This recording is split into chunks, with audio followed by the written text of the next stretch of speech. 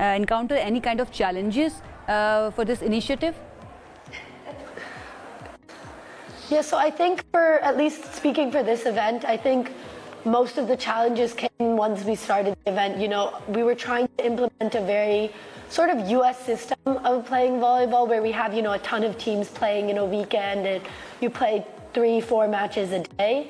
And I think that we kind of underestimated what the perception of that would be. I think, you know, obviously it's the first time for everything. This is the first time something like this has been done in Pakistan. So I think we needed to lower our expectations for how smoothly it was going to go. I think the challenges were, you know, communicating with the coaches, communicating with the players. And then also we wanted to do everything in Pakistan, a lot of it in Karachi. So, you know, all the organization, I think we've done a lot of events before, nothing of this scale. So I think it was just understanding what was actually feasible and what we did. I think we pulled it off well. I will say the last